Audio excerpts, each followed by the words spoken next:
All right, the Baker Fairburn Hockey Show is back at you here on a Wednesday morning, November 26th, 2025. Good day, everyone. I'm your host, Kris Baker. You can find me on X at Sabres Prospects, and I am here, as always, with your Buffalo Sabres beat writer for The Athletic. That's Matthew Fairburn. You can find all of Matthew's work at theathletic.com/Sabres. I've been plugging the hell out of The Athletic lately, Matthew, because 'tis the season.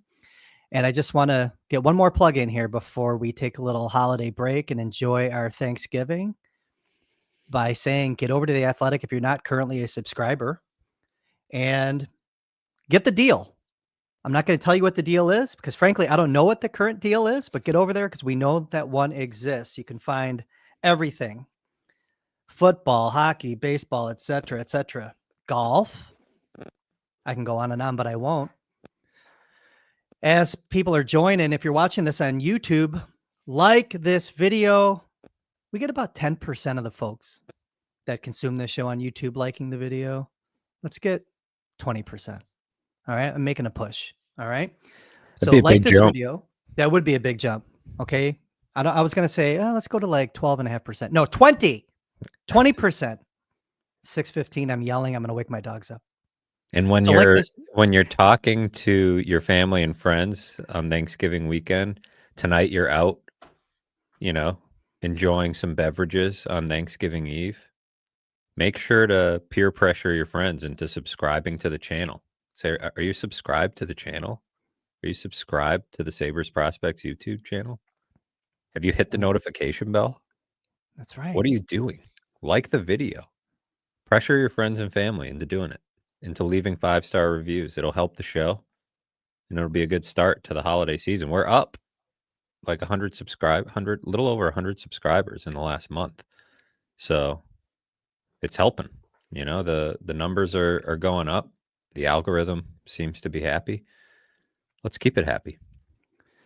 Well, now that Matthew's mowing my lawn, doing the opening plugs for the show, I'm all out of sorts. Thank you, Matthew, for doing that. But I have to do it so I can get into rhythm for the show. So like this video, subscribe to the Sabres Prospects YouTube channel, hit the notification bell so you know when Matthew and I go live. You can find the Baker Fairburn Hockey Show on Apple, Spotify, or wherever you get your podcasts. And you could please leave a 5-star review.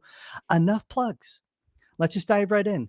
People know the spiel, but there are new people, and we always have to do it for them. And there might be a new face coming back in the Buffalo Sabres lineup pretty soon. The injury bug for this team, Matthew Fairburn, has been omnipresent all season long. Somehow the team has managed to stay afloat with a 9-9-4 record, a 500 points percentage through 22 games. That's my math, right? But yes, the Sabres seem to be getting closer to having a little more breathing room in the infirmary. Things are starting to trend in their favor. Excuse me. Matthew, you're at the rink. You're down there every day. Not right now. What are you seeing? I know you're not right now, but you've been this week. What are you seeing and hearing on the injury front there? It sounds like Josh Norris has a chance to return this weekend. That's not guaranteed. He definitely will not play against the Penguins, but he has not been ruled out for the weekend. The Sabres play the Devils at 4:00 on Friday at home, and they play the Wild on Saturday night on the road. So if he can't play in one of those two games, then maybe Monday against the Jets at home looks pretty good. Then they hit the road for 6 straight. So they're going to have Josh Norris, presumably, if nothing pops up, for this pretty tough stretch of games that they have coming up, and earlier than expected, I think. He was back skating on a line, which was the first clue that he was making a step in the right direction. He was with Benson and Ostlund, and then he was rotating with Benson in Benson's spot on the top power play. So those are good signs that, they're taking up practice time to give him reps in important spots. And you would think they'll just keep things the same heading into Wednesday. But the lines they went with on Tuesday with Norris as a part of it, you look at it and you think it's a pretty good forward group. They've got the top line they've been going with Thompson centering Doan and Tuck. They have Norris centering Benson and Osland, and then McLeod with Zucker and Quinn, and it was Krebs with Kozak and Malenstein, I believe, with Dunn and Greenway as the extras. Greenway on his load management plan probably won't get into some of these games. They will have to do something with the roster, right? They've got to activate Josh Norris whenever it's time. So do you put Greenway on IR since he's not playing, or do you send Josh Dunn down since Osland was one of the guys skating on a line with Norris? Or do you do something about these three goalies? I don't know. That's sort of I think the options that they have at their disposal right now. I would think maybe Dunn goes down. To me, I would do Greenway, but that's still just a short-term fix if you're going to be able to play him in one of these games. But I'd rather get Greenway completely healthy, completely up to speed and strength, even if it means, it buys you an extra few days before you have to put Dunn on waivers, or maybe find a trade partner for the goalies. Yeah, by the way the lines were in practice that you just reviewed, I'm not sure I see a Noah Ostlund going down right away. It just doesn't feel like that's what they're going to do. That's the easiest thing, and we've seen them sometimes do the easier thing to buy themselves some time, or use the move back to Rochester to make sure a young player is still playing minutes and staying sharp and getting hungry and all that stuff that we've talked about in the past on the show. Hey, but I guess we'll see what happens. By the way, though, there might be fans that don't know who Josh Norris is. so if you're wondering who Josh Norris is, he has played 4 games for the Buffalo Sabres, came over in the Dylan Cousins trade. I mean, I'm being facetious here. Okay. But it's so funny that when you look, he's only played in parts of 4 games since coming over from Ottawa at the trade deadline last year. But no, an important piece, a critical piece. We saw Norris look really good in preseason and camp, the speed at other parts of the season when talking about missing Norris and how important he is. You've referenced that you think that he might be the Sabres' best forward. I think he's still their highest paid forward. He is for now until something gives with Alex Tuck. I think he is their most complete forward. I do. When he's healthy, I believe that he is their most complete 200-foot forward. He is their fastest player. He's probably, I'll be interested to see when some of the NHL Edge data comes out after Norris gets a few games. Like Beck Malenstein is right now their fastest player by top speed, along with Tyson Kozak right behind him. So will Norris, but Norris is just such a great skater, and effortlessly covers a ton of ground, always doing the right things, it seems like, at both ends of the ice, and has a 35 goal season on his resume. It's pretty far in the rearview mirror right now because of all the injuries he's had the last few years. And there's an assumption, right, from the fan base that this guy won't be able to stay healthy or, finish the season. But I think you've seen it before where guys get hurt a bunch and then they just don't get hurt anymore. Like sometimes it's just bad luck. We'll see what the case is here. Is this a case where these injuries are going to follow him his whole career? Maybe. But I think there's also a chance that he can stay on the ice. I think it's one of the big X factors when we talk about, will they be able to continue this climb up the standings? Will they be able to pull themselves into the fight? How much Josh Norris are they going to get the rest of the way? Because if they get a lot of Josh Norris the rest of the way, they're a much better team. I think he's their best pure center. And I think he has a chance to really, really pop in the right situation. So we'll see what happens. It'd be fun to see him on the ice this weekend and see what this team looks like, against a couple tough opponents in New Jersey and Minnesota. Lindy coming into the season had talked about the power play. It was a big focus of the season opening media availability. And he had mentioned that, a unit like that, you want to have all 5 guys keep the unit together all year. Of course, that went to crap basically in the first game of the season. Norris was one of those guys that was on that 5-man power play unit, the top power play unit in training camp, in preseason. The assumption is that you would see him back on that unit, maybe immediately. Who does he replace? Or do we think that he's gonna come back on that top power play unit? I mean, what are we thinking there if Matthew Fairburn is running special teams for the Buffalo Sabres? He was rotating with Benson, so that would appear to be the spot. If he goes in, that's where he goes in. There was Zucker, Doan, Thompson, and Dahlin were the other 4 on that unit. And so the left-hand shot of, it looks like they would try to get back to a little bit of what they had coming into the season. Although I don't recall it. I don't feel like Doan was on that top unit in the preseason. I feel like maybe he was on the second unit, but he's played his way for sure into that role. And they're trying to, get the right mix of right hand and left hand shots also. So, having a shot as good as Norris is on the left hand side does balance out the threats, with Thompson on the other side and then Doan cleaning stuff up at the net front. I don't mind the group. We'll see what it looks like when they're actually out there, but Norris's shot is top notch. So He has a bullet. Yep, it's he does. he is a good power play player as well. One of their in terms of historically, I think he's one of the more productive power play players that they have. In 2021-22, when he had his 35 goal season, 16 of those came on the Mhm. power play, and he had 23 power play points. So he does a lot of his work on the power play, and that they need the help. The power play has struggled, and the penalty kill is the best in the league, but the power Yeah. play needs to pick up the slack a little bit because through a quarter of the season, you're feeling like they figured out one of those special teams units. And a lot of that is, there's definitely some personnel at play there, right? They have Matthias Samuelsson and Connor Timmins as 2 of their best defensemen this year.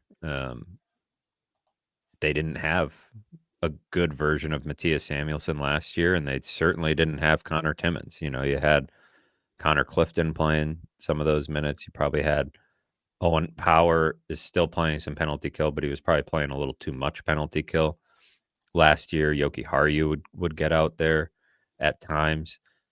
So definitely a tip of the cap to, the Sabres coaching staff for getting the penalty kill right. I think credit is due there because they certainly take quite a bit of the heat, deservedly so, on the power play. But getting half of the special teams battle right is better than nothing because last year that penalty kill was pretty bad.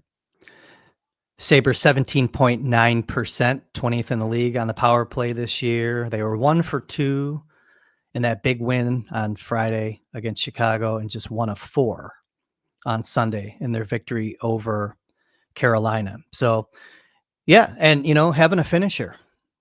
Sabres have struggled with finishing all year long. Their shooting percentage was kind of bolstered, almost inflated, I guess, with the 9 goals that they scored on Soderblom on Friday in that big win over Chicago. But getting a guy that has a proven track record of finishing plays, and you mentioned his finishing ability, 16 of his 23 power play points during that 35 goal season were goals. There's an indication there that this could be a real boon for Lindy Ruff's roster here in the coming days. So the fans kind of thinking about, is he going to stay healthy? I mean, it's well placed. I mean, Yeah, like I said, this he's is played in his just 4 history. games since coming It's here. I mean, and you look at his history, and Matthew, you and I talked about Norris and the injury concerns well in advance of him even arriving in Buffalo. We had a conversation. It was the day that I had my kidney stone. I We had the remember Super Bowl conversation that Sunday. day, Super Bowl Sunday. And I was like, man, I love this player. We talked about it, and it's kind of weird how that was a well-founded conversation that you and I had. Maybe it's behind him. He's feeling good. right? Like, has he He's spoken? in he spoke yesterday. I mean, Yeah. he's been around the room and he's been in good spirits. He was certainly I mean, he's the other thing about Josh Norris that is, context for people, but worth pointing out. Like, I feel like this guy is a really good guy in the room. And people I've talked to that coached him and been around him, like he's a favorite in the room usually. He's a favorite for coaches. He's a coachable player. He's sort of a team guy in that he'll play with whoever, he'll, fit right in, and he's just an easy guy to like. So it's what it adds, I think, to the, you know, you look at like he was a fan favorite in Ottawa, and there's people in Ottawa that, I keep seeing tweeting at me and stuff about, hoping this guy can stay healthy, but he is in good spirits. I don't know, it's a bit of a guessing game always with exactly what these guys were dealing with. And that's the tricky part with this one, because is it one that could, if they rush it back, you know, is it at risk of, because last year he had the oblique. And so if it was in any way related to like the oblique or ab muscles or muscles in general, going back a little too soon obviously is a risk. If it's a bone of some sort or a back or, who knows, but there are other injuries where it wouldn't be as big of a risk. But when I asked him something along those lines a few weeks ago when he first started skating about like, is this something that you need to be worried about jumping back too soon? He's like, when I'm back, I'm back. There's no tiptoeing in. So I think we'll see. It sounds like he seems like he feels better than he expected to at this point. I think mid-December was a more likely target line for him in some ways, and I don't think, given his history, they'd be rushing it. I mean, I certainly hope they wouldn't be rushing it, but I guess we can't put anything past them. They need him, so we'll see. But if he can stay healthy, I like his chances of making a big contribution. It's the big if. I think the risk of the trade on the Sabres end was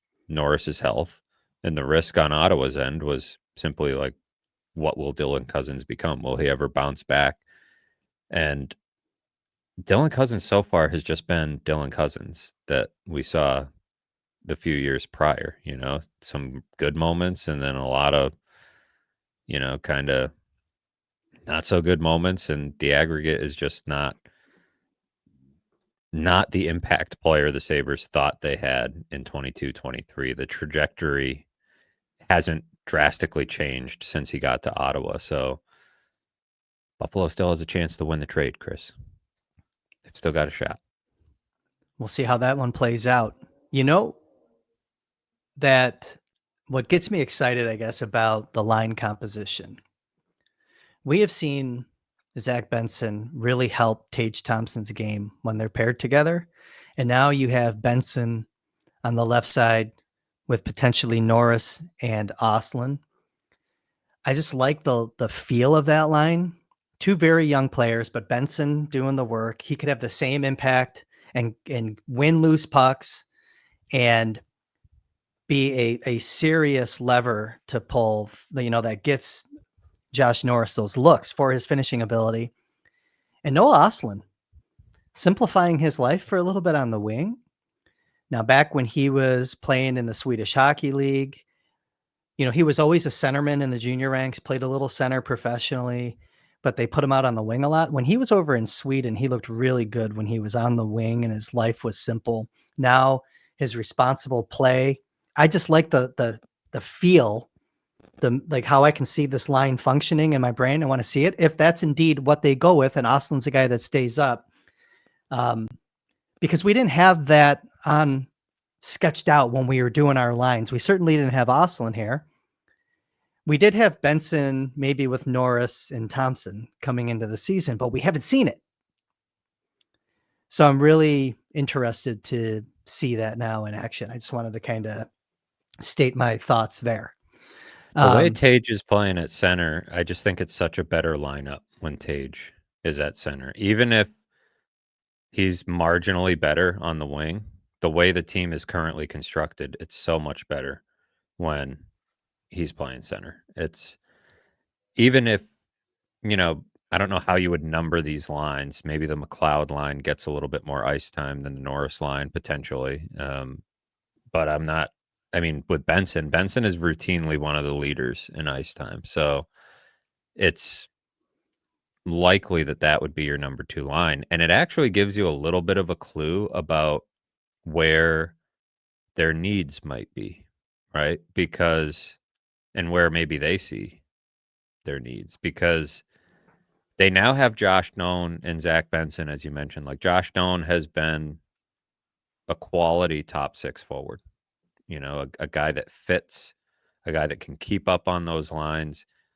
His scoring has been at a good pace, On pace for 25 and 60, a comfortable pace, right? like what you would want, what you would hope when they were talking about replacing the production from Peterka. He's practically doing it on his own and adding a ton to that top line. And whether he's on that top line or the second line, there's definitely that's helping stabilize some things in the top six. You have two guys that have the necessary skill set of, you know, fighting for loose pucks and forechecking and getting to the front of the net and playmaking. I think Doan is a good, smart playmaker. But the question mark will be Osland on that line. Still a young player, still kind of riding the ups and downs.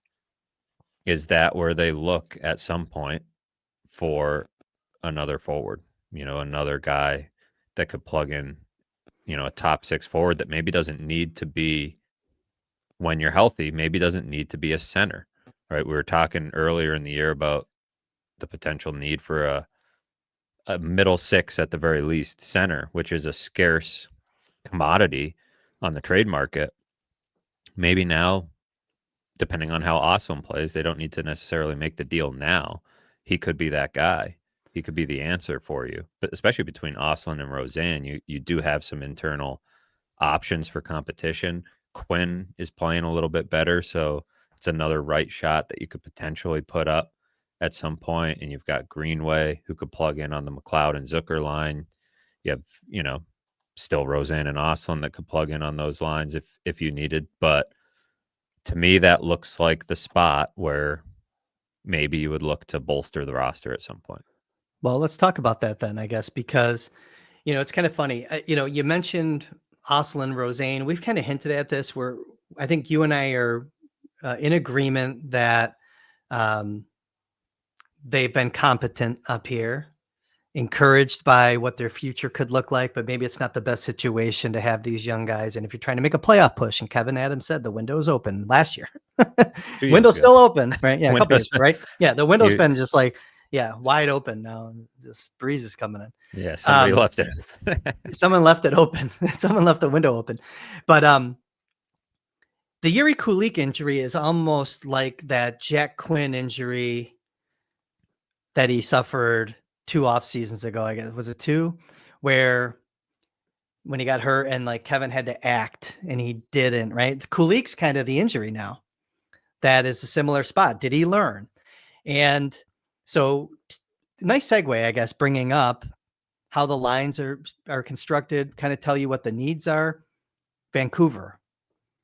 They have 9 wins in their first 21 games this year. Elliot Friedman reported that, this team, as they're kind of near the bottom of the Western Conference, they are, willing to, I think the quote was willing to listen to offers on veteran players. And they do have some forwards there, and if you're the Sabres, if Vancouver wants to get younger, you have some compelling pieces that kind of fit that criteria that could make for a wide range of deals.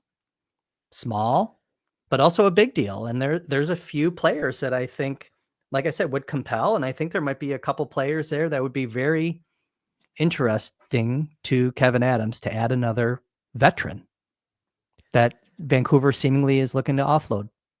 Yeah, they have, I would say, look, this is exciting, right? It's the first team that is sort of a known seller. I feel like this happens right around this time every year. This is right around the time when Chris Drury sent out his memo last year, right? That, you know, Kreider and these guys were available.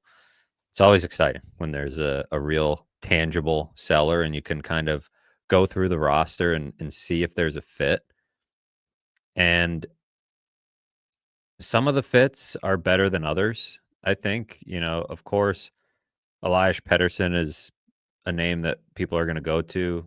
He now has the full no movement clause, and that is a big deal, right? That's a big trade if you're trying to make a trade like that. Just from a money in, money out standpoint, too. He makes $11.6 million.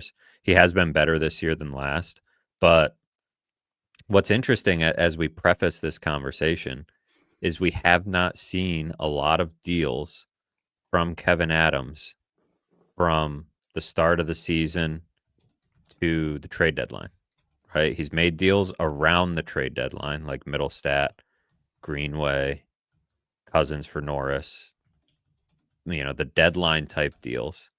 And he's made deals in the summer, but he has not made a ton of these types of trades. The proactive, you know, jumping ahead of the market and getting something done in November or December. You know, Eric Robinson, you know, they got Riley Stillman the one year. The Jack Eichel trade is the big one, but that was a unique Unique situation. circumstance, Yeah. and they certainly weren't buying in that deal. I think, you know, there was some hockey component to it, but they were selling off the best asset in that one. So worth pointing out as we preface, you know, these, you know, early season trade talks.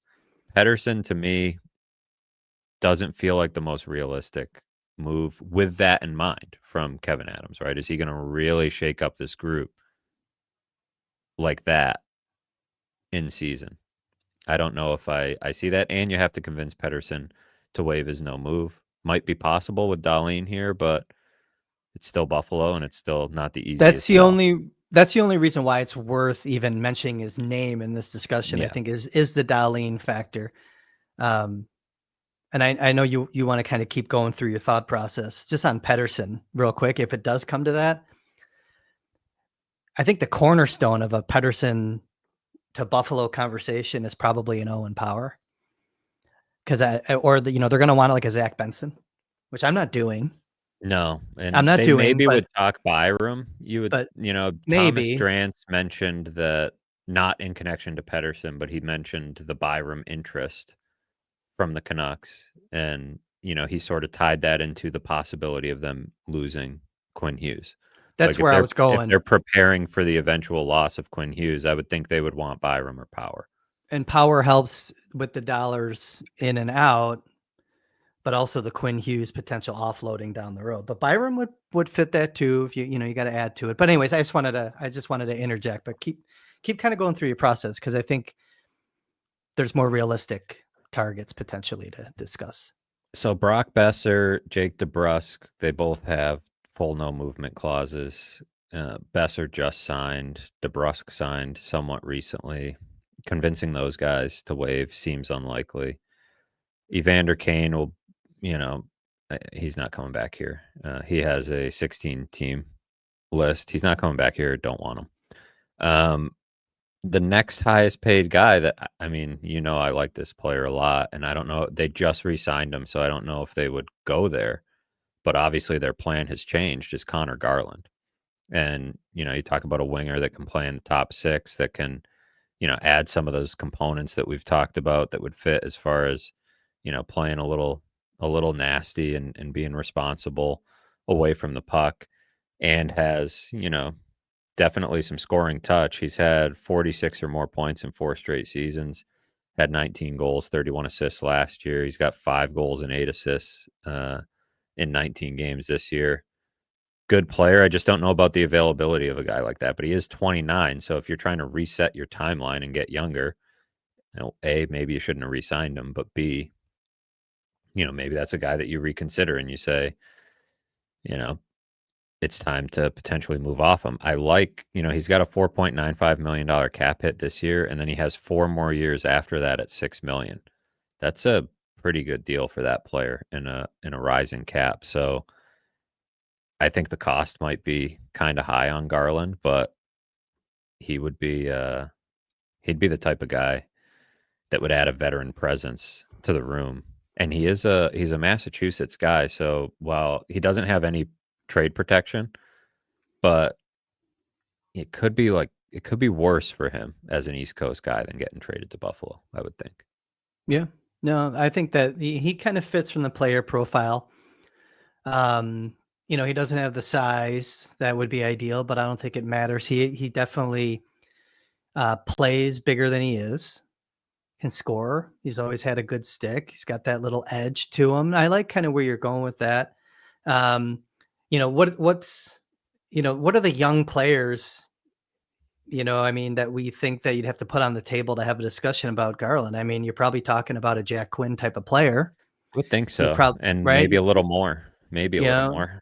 I mean, I know we all want to, well, not we, I'm just saying the Buffalo hockey watching population all wants to move off of a Peyton Krebs, all wants, these are small deals. And if you're moving out of Krebs, but, I think Quinn is probably the guy there in that discussion, And right? Quinn might have more value now than he has at any point in the Well, last goals in 12 months, back-to-back games. right? He's starting to play well. He had a great Yeah. game on Sunday. So that's a situation where it would be so we're also going to get to Kiefer Sherwood, another guy on this Hmm. list. And I think I'm not all the way out on Kiefer Sherwood, but I'm not all the way there either because he's on an expiring contract and um I believe it was Nick Kuiper. Let me pull up his uh trade board. Reported that he's going to Oh, want a pretty big contract. Um he's looking for at least 30 million over 6 years, 5 million AAV out of Vancouver. And that's going to take him through his age 36 season. so he was on Kiprios's board. I don't think he was on CJ's board. He was Was he? not, I That's don't interesting. think on, well, things have changed in Vancouver in the last, I That's think true. CJ's came out A week last ago. week, and uh, things changed in a hurry in Vancouver. So let's see if he was on Okay. CJ's board. But Your that cost is contract, considerably less if looking for him, though, for this year. Your he was cost is on CJ's considerably board. less. He It was, was? uh, Okay. he was 17th. So he'll probably move up now that, they are looking at looking to be in sell mode. I mean, that contract, it's not a crazy ask for Sherwood, the way he's played, the goals he's putting up. He's one of the league leaders in hits Mhm. every year. He was a guy I wanted them to target in free agency a couple years ago before he signed in Vancouver. He's an Ohio guy. He's a Miami of Ohio guy. Miami guy. Uh, Miami just guy. like This is Blake the Coleman general manager here. and the general So, manager of the Sabres, yeah. um, so you know, there's reasons why maybe you could feel good about extending him, but does a $5 million Sherwood fit into your cap sheet the next few years? Maybe, but there's some Are you risk signing there. Alex Tuck? That's the question, right? Are you signing Alex Tuck and Whose wife is from British Columbia, somewhere out near it's Vancouver, I yeah, I believe. mean, I know they're looking to get younger, but that's interesting. Okay. You can never rule out anything with Jim Rutherford out there. I mean, they Mhm. could be looking to get younger, but maybe Tuck's a guy that would fit Yeah. what their vision. That you need a leader around. I don't know, Not really where I'm trying to go in this but I don't conversation, think but it's kind of interesting that team and the geography with I the do family and feel all like that. Yeah. he would sign there. I just don't know if it fits anymore with Mhm. the reporting that's coming out of there about them trying to get younger. That would have been one of the teams I would have been looking at previously. But yeah, that's it starts to become a puzzle from that standpoint. It's like, well, Sherwood doesn't really fit. I'd rather have Garland at 6 than Sherwood at 5, and I think, they're similar ages. The price would probably be more, but Garland's already under contract. Sherwood is not under contract. And, even if he got a little less than 5, I think it would be with a rising cap, it would be a palatable deal. I could see a player like that, player type-wise, aging pretty well, as long as he continues to be the type of forechecker that he is, but the speed might go, and that could be a bit of a problem for him. So there's risk there, but then it becomes a Mm, question of, do you want Kiefer Sherwood as a rental? Sounds like the cost, I believe Thomas Drance said that it was, like a second round pick mhm. or a young player. For a rental, that could be are the Sabres in the mode where they should be looking at rentals? I would argue yes. Even I think a lower cost rental. I wouldn't be looking at a first round pick rental. Certainly not with where the Sabres are in the standings right now, but second or third round pick rentals, I don't have too much of a problem with, and I think would send the right type of signal. And maybe you can get him under contract. But my preference is Garland. Sherwood, I really like the player. I just think the situation might be a little bit of a clunky fit because they have some contracts to worry about. They have Tuck, they have Doan, they have Benson, and they have Kesselring. And things are getting a little tighter on the books there. So, are you going to fit a Sherwood in? Are you going to block one of your prospects for that long? I mean, we know that this guy could age gracefully into a bottom six role, but it's just, as far as keeping him around long term, doesn't seem like, I don't blame the guy for setting his market high the way he's playing, and it's his best chance to cash in his career, but it doesn't seem like a natural fit to me from that standpoint. You're on mute.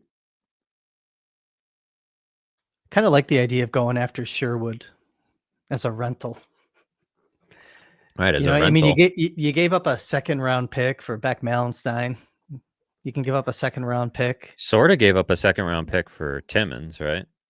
Yeah, yeah. I Like, mean, you did actually. That was in that deal, right? basically, it was, So you got a prospect back and you had to give up Connor Clifton, but to upgrade there, they've had a lot of draft picks I kind of over the years. that would be a just a completely different way of thinking for Kevin Adams, but also the desperation that I think I want to see from the general manager's chair to just do something that you know is going to help the team with and raise the competitiveness It would raise the of the group compete.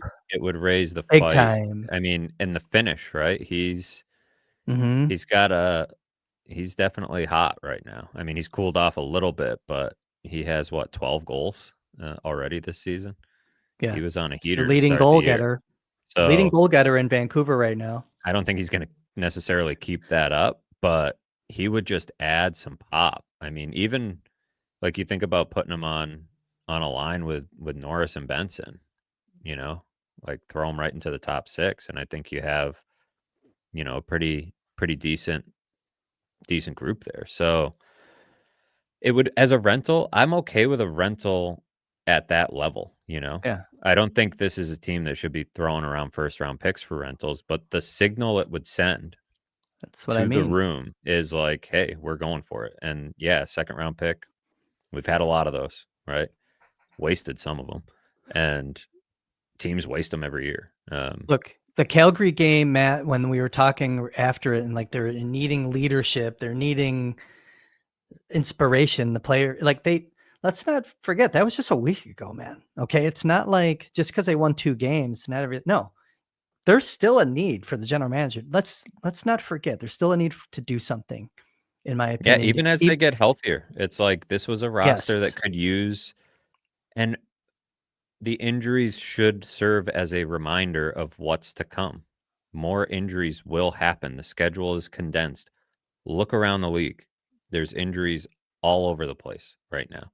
And it's not just the Sabres. And if you want to be prepared for the next time it happens, you go out and you get depth, you get competition. And I don't know what it would cost. I don't know how long Vancouver is going to want to hold, but why not get ahead of the market? Meet the ask early. And look, it's hard to imagine a guy that would fit better with what Lindy Ruff has talked about wanting, their style of play to be. And yeah, if he's here for a few months and can help you get to the playoffs, it also isn't a bad idea in a certain sense to have the backup option if things don't work out with Tuck.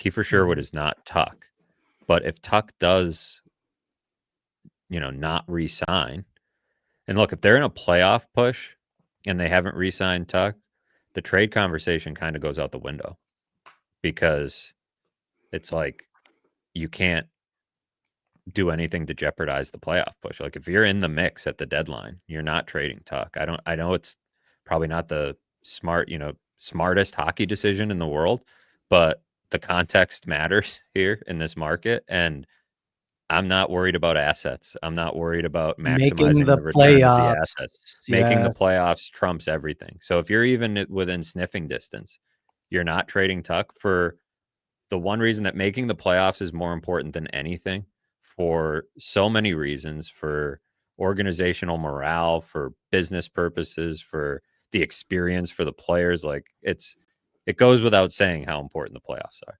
Yeah. But the other reason is that you probably stand a chance to convince Tuck, as you get closer, if you do make the playoffs, right? Or it's a recruiting tool to replace Tuck if he leaves. And exactly. So I'm not trading him if I'm anywhere close, and I don't think Kevin Adams would even think about it. I think Kevin Adams doesn't want to think about trading Alex Tuck because he knows that would not be a popular move. So he would rather the team be competitive long enough to delay that.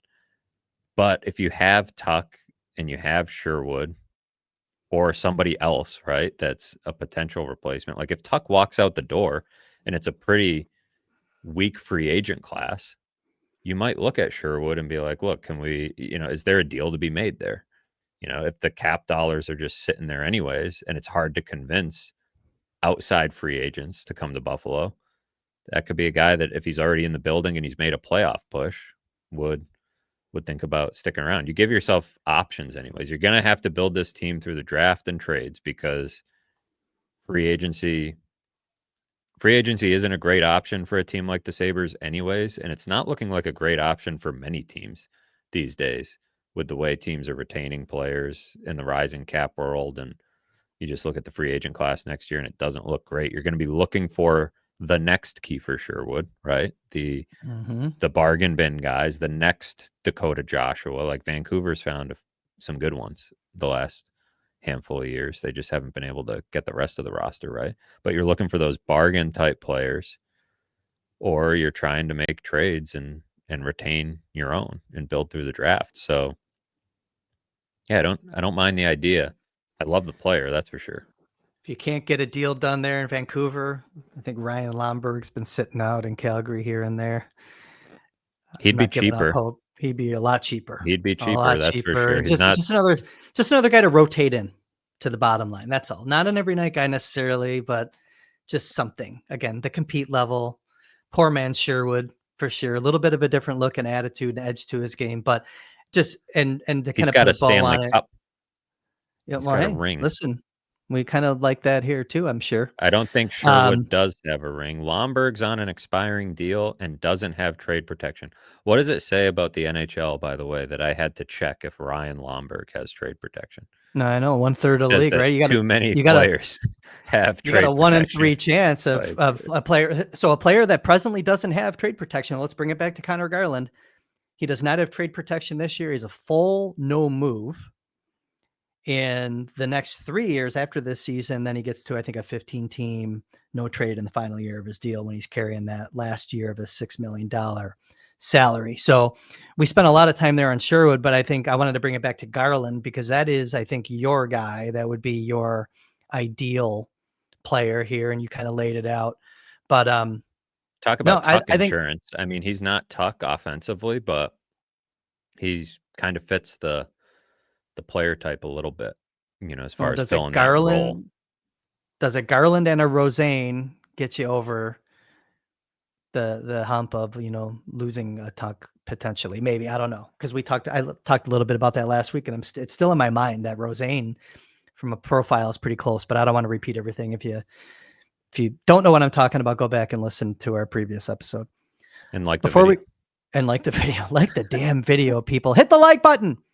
All right, real quick, let's just talk a little bit about tonight. So Pittsburgh, 3-4-3 in their last 10 games. They've kind of cooled a little bit. They're presently outside of the playoff picture. This is a team, though, that's had kind of the Sabres number. 14-6-1 in their last 21 games against the Sabres. Pittsburgh has won 4 of their last 5 against the Sabres. And then when you go back even a little further, they're 8-2 in their last 10 home games versus Buffalo. Yeah, 4 of their last 5 home games they've won, and 8-2 in their last 10 against the They Sabres. And are getting the bump of, the Thanksgiving Eve home game. They've had some attendance issues a little bit in yeah, Pittsburgh. The and attendance hasn't been great, but I bet they'll sell it out. They're a good team. they're getting the gravy boat too. There's a Oh, gravy well, boat that could help Zamboni. the Sabres. It could help The the gravy Sabres. boat is what started the Yeah. losing streak last It year, is. so It is. the Wanted curse to of the point out the gravy boat. gravy boat. But this is a team, though, that's kind of had their number, and there's 2 competing energies in play with tonight's game. The Sabres have scored 25 goals in their last 5 games, 13 in their last 2. Pittsburgh gives up, I think it's the second fewest in the NHL. They've held their opponents to 2 goals or less 9 times this season. So kind of an interesting setup here. You have a team that generally plays very well against the Sabres on home ice. They've been limiting goals against this year. Sabres are kind of coming in feeling good, finishing more often than they have season to date. And maybe just, the vibe is better for the team. But with all that said, who's playing net tonight for the Sabres? Ukko-Pekka Luukkonen had the net to himself at practice on Tuesday. Okay. I don't know what really is going on as far as leaving Alex Lyon out of the net this long, because he's been at practice. He's hasn't missed a practice and has been backing up. So with their roster issues, you would think if he were injured, you'd put him on IR, right? It'd be a pretty easy move to make.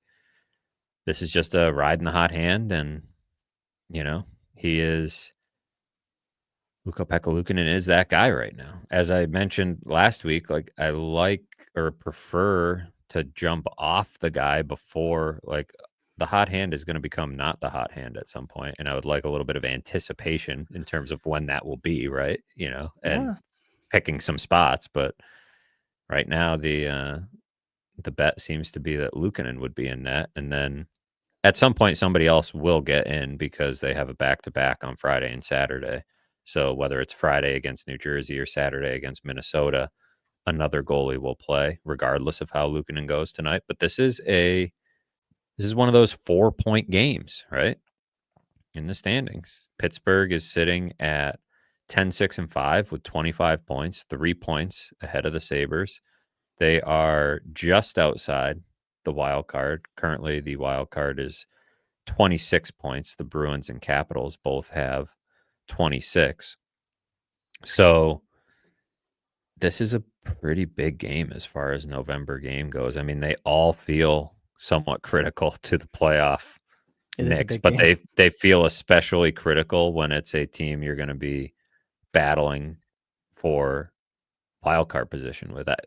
Regardless of what you think of the Penguins and whether they can sustain this all year, they have Sidney Crosby, they have Evgeny Malkin, like, they have the horses to they've gotten themselves off to a nice start to give themselves a little cushion, and they're playing, I would say, a different brand of hockey now than they were last year. So even if you think they're a little bit fraudulent, they're ahead of the Sabres right now, and they've got some guys that have been there and done that. So this is pretty big two points to get, and to keep the Penguins from getting any points would be ideal.